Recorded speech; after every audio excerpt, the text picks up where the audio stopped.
Times are tough for investors trying to offload units and apartments here in Melbourne. As Chris Kohler discovered, 1 in 5 is now selling at a loss. Property investor groups say Victoria is the least attractive place in the country for investors to build homes. Melbourne house prices are bucking the national trend, recording a 5th straight month of declines. Real estate agents are expecting a booming spring sales period as buyers take advantage of investors leaving the market. Here's what the Victorian government doesn't want you to know. Melbourne is losing 59 rental properties every single day. That's not an estimate. That's not media exaggeration. That's the mathematical reality of the 21,712 rental properties that have vanished from Victoria's market in just the last 12 months. And while that's happening, there are 8,000 brand new apartments sitting completely empty across Melbourne finished buildings that developers can't sell at any price. But here's where it gets absolutely cooked. While 8,000 apartments sit empty waiting for buyers, Melbourne's rental vacancy rate has collapsed to 1.1%. It's no secret Victoria's in the middle of a housing crisis, but 9 News can reveal hundreds of newly built government homes are still sitting vacant. They remain empty despite being available since early this year, with one development only at 60% capacity. Creating a Hunger Games environment where 50-plus people queue for every rental inspection. So you've got too many apartments and not enough places to rent, too much supply and desperate shortage. How is that even possible? In this video, I'm breaking down the complete system failure that's destroying Melbourne's housing market, the investor exodus, the mortgage cliff that's about to hit, and why one high-profile investor just called Victoria uninvestable. Let's get into it. Right? Since our last video about Melbourne's apartment crisis, we've got granular suburb-by-suburb data showing exactly where these 8,000 unsold apartments are sitting. And the results are damning. Rail heads a list of Melbourne suburbs where unit prices are growing faster than houses. Unit prices in Preston grew 25.2% compared to a tiny increase in house values. The same trend also in Box Hill North, Bond Beach, Paran and Elstonwick. Melbourne's CBD alone has 1,622 completed but unsold apartments. That's not under construction. That's finished towers with no one living in them. Why? The CBD apartment market was built on 2 assumptions. First, international students would keep flooding in. Second, overseas investors would keep buying. Both assumptions collapsed during COVID and never recovered. Second, Victoria charges an 8% foreign buyer duty on top of standard stamp duty. For a $600,000 apartment, that's an extra $48,000 just in foreign buyer taxes.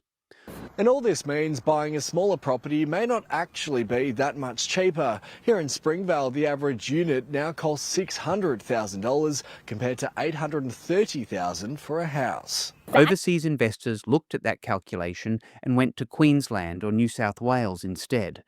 Southbank, the high-density investor precinct that was supposed to be Melbourne's answer to Singapore, has 676 unsold completed apartments. These apartments were marketed as investment properties with rental yields of 4 to 5%. But the actual yields? Closer to 2 to 3% after body corporate fees, council rates, and vacancy periods. And here is the economic reality check that is driving investors away. When you look at the yields, the math simply doesn't stack up. Right now, a Melbourne CBD apartment is scraping by with a 3.7% gross yield.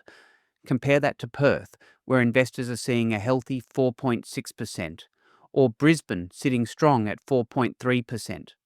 Sure, Sydney is lower at 3.1%, but that's a capital growth market. The question is, why would any investor buy a Melbourne apartment yielding 3.7% when they can get 4.6% in Perth and pay lower state taxes? The answer is, they wouldn't. Melbourne home prices have been falling for 6 months straight, and a growing number of property owners are now selling at a loss, particularly when it comes to units. 16 years ago, 1 in 20 people selling a unit was selling at a loss. 10 years ago, it was 1 in 10. And now it's 1 in 5, according to CoreLogic research. Here's where the government's planning strategy collapses. Box Hill is one of the designated activity centres for the suburban rail loop, supposedly a growth corridor for the next decade. The government's plan is to build 800,000 homes over the next decade by intensifying density around 50 activity centres like Box Hill. But if Box Hill, with a brand new train station coming, can't absorb 504 apartments that are already built, how is the government planning to build tens of thousands more? The math doesn't work. Furthermore, Footscray, the Inner West affordable growth corridor, has 597 unsold apartments. And here's why buyers are rejecting them. These apartments were designed pre-COVID when people worked in offices 5 days a week. Now that hybrid work is permanent, people need space for a desk, a proper kitchen, and livable rooms. A viral Reddit comment perfectly captured why buyers won't pay the asking prices for these apartments. If I make a homemade costume pirate sword and the materials cost me $43 and my labour is valued at $200, the cost to make the sword is $243. If I want a 30% margin, I need to sell it for $315.90. If nobody wants to buy my flimsy ST sword, I don't have unsold stock. I have overpriced ST. Translation: just because it cost developers $15,000 per square metre to build doesn't mean the product is worth that to a human being who has to live in it. Here's the economic trap destroying Melbourne apartments. Right now, you can buy existing, unsold apartments for just $8,000 to $10,000 per square metre. But for a developer to build something new today, they need to sell it for $12,500 to $15,000 per square metre just to break even. That is a massive price gap. For a typical 60 square metre 2-bedroom apartment, that's a $240,000 to $420,000 price difference. Why would anyone buy new when they can buy completed stock for 30 to 40% less? They won't, which is why construction has collapsed. What's the issue with using apartments to solve the housing crisis in Australia? So the underlying costs of construction. And so when you're building, a mid to high rise building, you're starting to compete more with the same labour pool that's building the big infrastructure project. So the more you're competing with that labour pool, the more expensive it is. And that just flows back into the cost of development. And at the moment, what you're finding is the cost to a developer to build something is greater than what they could sell it for in the market. Only 771 apartments were completed in the first half of 2025. If that pace continues, we're looking at roughly 1,900 completions for the full year, the lowest level since 2008. Construction has been cut in half, and it's about to get worse. Now, while developers can't sell new apartments, the existing rental market is being systematically destroyed by a mass investor exodus. The rental property deficit. In the last 12 months, Victoria has lost a net 21,712 active rental bonds. But that net figure masks the true scale. The gross sell-off is estimated at up to 70,000 investment properties sold, with roughly 50,000 bought by other investors and over 20,000 exiting the rental pool entirely. That's the equivalent of 2 entire suburbs being removed from the rental market in a single year. More than 1,000 homes have been removed from Melbourne's rental market as rising costs force landlords to sell up. Now, that's leaving renters with nowhere to go as the vacancy rate reaches an all-time low. Why are investors fleeing? The answer is simple. The Victorian government made landlording financially impossible. The land tax shock. On January 1st, 2024, the Victorian government slashed the land tax-free threshold from $300,000 to $50,000. This change dragged hundreds of thousands of mum and dad investors, nurses, teachers, tradies with a single investment property into the tax net overnight. A property with a $650,000 land value saw annual land tax jump from $0 to $1,300 or $1,500 immediately. For investors with rental yields of 2 to 3%, this additional tax combined with interest rates doubling made holding properties a guaranteed loss. Property investors are fleeing Victoria, leaving fewer rentals on the market. They blame land tax, but the government says that's not the case, and the new costs landlords have to bear isn't having an impact. Michael Simchurch has had a gutful of land tax. The landlord says what he has to pay to own property has doubled. Danny Wallace, the high-profile property investor famous for buying houses on the block, publicly announced he's selling his entire Victorian portfolio. His quote, "I don't think they can do anything to stop it. The trust is broken. I'm expecting the state budget will be hitting landlords again. This government seems to hate landlords." When a whale investor like Wallace publicly declares Victoria uninvestable, it sends a chill through the entire market. The data reveals a structural shift that proves the exodus is real. Investors now make up 32% of all vendors desperately trying to sell. But look at who's buying. Investors have collapsed to just 22% of the purchaser pool. That is a 10 percentage point gap. The remaining 77% of buyers are owner-occupiers, many of them first home buyers who pay little to no stamp duty due to concessions. Here's the cruel irony. The government tried to raise revenue by taxing landlords, but they're now losing revenue as investors flee. Stamp duty, land transfer duty, is Victoria's second largest revenue source. Investors transact properties more frequently than owner-occupiers, generating massive stamp duty revenue. As investors comprising only 22% of buyers, down from typical 30 to 35%, and first home buyers, who get exemptions, replace them, stamp duty receipts are collapsing. The REIV has warned of a property investor-shaped hole in the upcoming budget. The consequence of losing 21,712 rental properties while adding population? Melbourne's rental vacancy rate has collapsed to 1.1% to 1.5%, far below the 3% considered healthy. It's now common to see queues of 50-plus people for inspections of modest apartments. About 50 to 80 people in line just to inspect the properties. And it's about to get worse as higher land taxes see investors leaving Victoria in droves. Renters are offering above advertised rent just to secure housing, the exact rental bidding the government banned. And the cruelest irony? The government's own housing agency, Homes Victoria, has been caught offering 5% above market rent to secure properties for social housing. They banned rental bidding for private renters, then their own agency does it to compete for scarce stock. Now here's the disaster that's coming, the mortgage cliff. Approximately 170,000 Victorian mortgages are set to reset from pandemic-era fixed rates of approximately 2% to variable rates of approximately 6.5% before mid-2026. Here is the math that terrifies homeowners. On a standard $500,000 mortgage, a 2% fixed rate meant paying $1,850 a month. But when that rate resets to 6.5%, the payment explodes to $3,170. That is a jump of $1,320 every single month.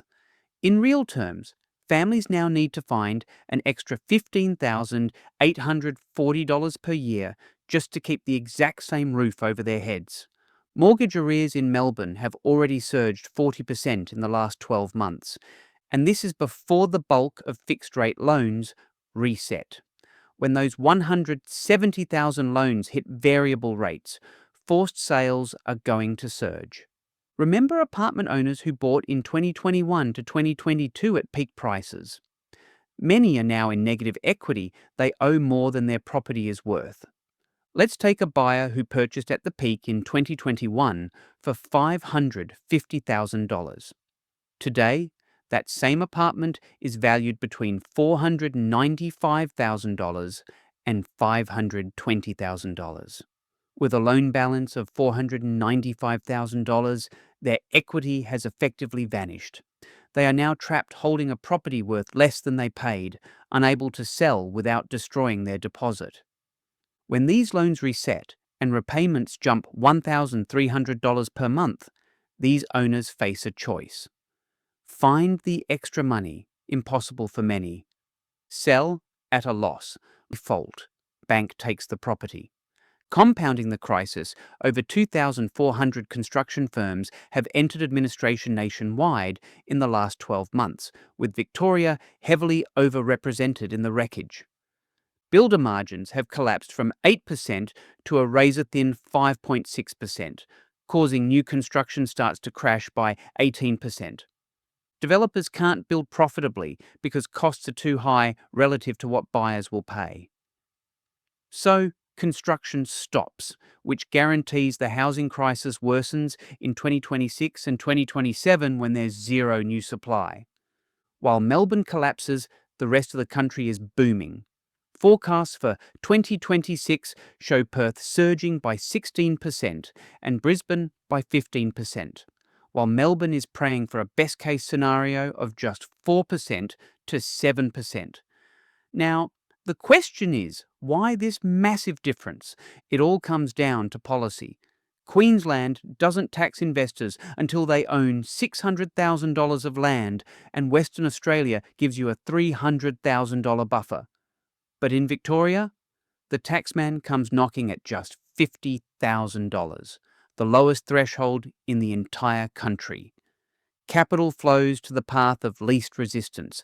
Victoria has made itself the most hostile state for property investment in Australia. Louis Christopher of SQM Research, one of Australia's most respected property analysts, has labelled Melbourne a market to avoid in 2025. His forecast: Melbourne dwelling prices will fall -1% to -5% throughout 2025, driven by the glut of unsold stock and the investor strike. His key condition: if rate cuts do not occur in 2025, it is unlikely a recovery will occur in Melbourne at any time next year. The entire recovery is dependent on the Reserve Bank cutting rates, and with inflation still elevated, that's not guaranteed. That housing prices across the country would rise somewhere between 6 and 10%. And sure enough, the number looks like it's going to finish up about 7%. Now, the housing crisis has spawned something unprecedented in Melbourne, a radical housing movement that's crossed from digital activism into real-world confrontation. Jordan Vanden Lam, known online as Purple Pingers, has amassed over 200,000 followers on TikTok by documenting Melbourne's rental crisis. But his activism has escalated from satirical reviews to direct action. But he didn't stop at just making videos. He launched a campaign encouraging followers to identify long-term vacant homes and plaster them with yellow stickers reading "Empty Homes Crime Scene." His logic? I'd say it's not us encouraging break-ins. It's property owners leaving properties vacant for decades that's encouraging people to break in. Then he escalated even further. Most controversially, he began releasing the specific addresses of these vacant homes and publishing guides on how to squat in them safely. He argues this is civil disobedience, that in a housing emergency, property rights should be subordinate to human need. Naturally, this triggered a massive political backlash.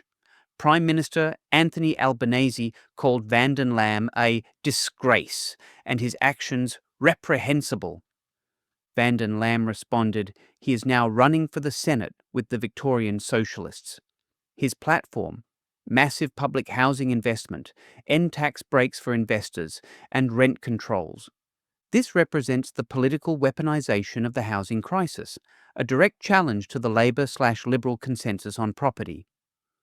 Every 4 days, a young person experiencing homelessness dies in this country, even though there are hundreds of thousands of empty homes available for them to live in. What we're seeing in Melbourne is a breakdown of the social contract around property rights.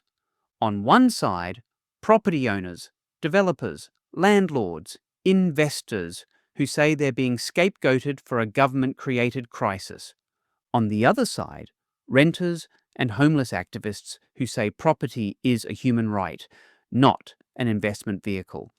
The Victorian government created this conflict by taxing landlords so heavily they flee, failing to build public housing at scale, allowing unsold stock to sit empty while people are homeless. So where does this lead? What happens to Melbourne in 2026 and beyond? The economic trap. Melbourne is caught in a three-way trap. First, supply trap. Developers can't build because costs are too high versus values. Second, demand trap. Investors won't buy because taxes are too high versus returns. Third, social trap. Renters can't find homes because the investors have left. For the market to recover, one of two things must happen. Option 1. Values must rise by approximately 30% to make building viable again, fixing supply, and to attract investors back, fixing rentals. But this worsens affordability for buyers and renters. Option 2. Construction costs or government taxes must fall significantly. Given Victoria's $200 billion debt and global inflation, neither seems likely. Analysts are completely divided on what happens next. The bear case warns that prices could drop another 5% this year with no recovery until rates are cut, while the bull case predicts a bounce back in late 2025 as the supply shortage hits. In the middle, others expect a slow stabilisation as bargain hunters finally chase Melbourne's massive 41% price discount compared to Sydney. But the biggest unknown is the mortgage cliff. If arrears surge and forced sales flood the market, even the moderate forecast could be too optimistic. 170,000 loans resetting over the next 18 months is an enormous pressure point. Most likely, Melbourne apartments enter a lost decade, a prolonged stagnation where dead stock sits empty for years. Prices drift sideways or fall slowly, rents grind higher, construction remains minimal. The city's reputation as affordable erodes. History suggests apartments could remain stagnant until at least 2028 to 2030. Here is the ugly truth. The government created a system failure by taxing 21,712 rentals out of existence while allowing 8,000 new apartments to sit unsold. They accumulated $200 billion in debt while making new construction financially impossible. The result? We are losing 59 homes every single day while $4.8 billion in stock sits empty. Now, 170,000 families face a mortgage cliff, and the crisis is so desperate that activists are actively encouraging squatting. The system hasn't just faltered, it has completely failed. While Perth and Brisbane boom with double-digit price growth, Melbourne faces a lost decade of stagnation. The Victorian Premier's disaster isn't media hyperbole. It's a mathematical reality written in the bond data, the insolvency notices, and the eviction orders of Australia's second-largest city. I'll be covering Australia's housing crisis every week, tracking the mortgage cliff, analysing new data, and exposing what the government won't admit. Subscribe to Aussie Explained so you don't miss the next video where I'll break down exactly which Melbourne suburbs are at highest risk when the mortgage cliff hits. Thanks for watching. See you in the next one.